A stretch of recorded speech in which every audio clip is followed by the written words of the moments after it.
اللہ میں معاذ اللہ اتنی سمجھ نہیں ہے کہ آپ اللہ کو اللہ اللہ کہتے رہو، لیکن جب پکارنے کی بات آئے تو کبھی یا اللہ مدد، کبھی یا رسول اللہ مدد چلا دیا آپ نے، کبھی یا اللہ مدد چلا دیا، کبھی یا علی مدد چلا دیا، کبھی یا اللہ مدد چلا دیا، کبھی یا غوث اعظم مدد چلا دیا، کبھی بیت اللہ کے گرد طواف کر رہے ہو، کبھی قبر کے گرد بھی کر رہے ہو جا کے. اللہ کا گھر اور قبر آپ کی نظر میں کیا ہو گئے؟ برابر ہو گئے. پھر آپ 100 دفعہ بولتے رہو میں توحید کو مانتا ہوں، میں لا الہ الا اللہ کہتا ہوں. ایسا لا الہ الا اللہ تو قادیانی بھی پڑھتا ہے، کیا وہ جنت میں چلا جائے گا؟ خالی لا الہ الا اللہ، لا الہ الا اللہ کا جو مفہوم ہے وہ سمجھ کے پڑھیں گے تو مسلمان ہوں گے بھائی.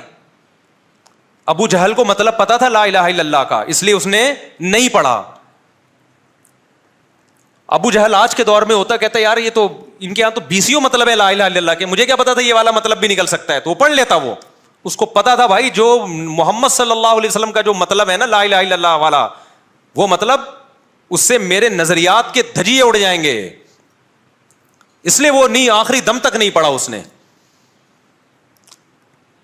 آج ہم لا الہ الا اللہ بھی پڑھ رہے ہیں، پھر یا رسول اللہ انظر حالنا واسمع قالنا. یہ کیا ہو رہا ہے مسجدوں میں بھائی؟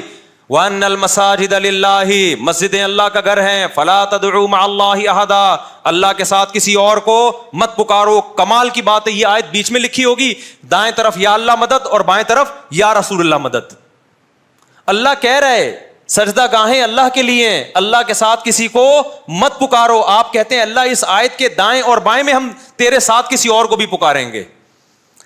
تو یہ پیغمبر سے محبت نہیں ہے، یہ پیغمبر کی تعلیمات کی دھجیاں اڑا رہے ہو آپ. وہ سید الانبیاء سرور کائنات صلی اللہ علیہ وسلم جو توحید کے سب سے بڑے علم بردار تھے، شیطان نے انہی کی امت کے سامنے شرک جیسی برائی کو مزین کر دیا اور لوگوں کو شرک میں ڈال دیا. تو یہ کس کا کام ہے؟ شیطان کا کام ہے، جو برائی کو آپ کی نظروں میں کیا کرتا ہے؟ مزین. توحید پرست انسان کے چہرے پہ رونق ہوتی ہے، اس کے دل میں کیا ہوتا ہے؟ سکون. قرآن یہ مثالیں بھی دیتا ہے. ضرب اللہ مثلا رجلا فیہ شرکاء متشاکسون ورجلا سلما لرجل هل یستویان مثلا. کیا پیاری مثال دی قرآن نے. بتاؤ کسی شخص کا ایک معبود ہو، اسے پتا ہے کہ اولاد کے لیے بھی یا اللہ صرف اللہ ہی اولاد دے سکتا ہے، اسے پتا ہے کہ میری بگڑی کون بنا سکتا ہے؟ صرف اللہ. اسے پتا ہے میرے کاروبار میں کون برکت دے سکتا ہے؟ صرف اللہ. اسے پتا ہے کہ مجھے بیماری میں کون شفا دے سکتا ہے؟ صرف اللہ. اسے پتا ہے کہ میں کس کو راضی کروں گا تو جنت میں جاؤں گا؟ صرف اللہ. اسے پتا ہے کس کو ناراض کروں گا تو جہنم میں جاؤں گا؟ صرف اللہ. اللہ کہتے بتاؤ جس کا صرف ایک معبود ہو وہ سکون میں ہے، یا جس کے درجنوں خدا ہوں.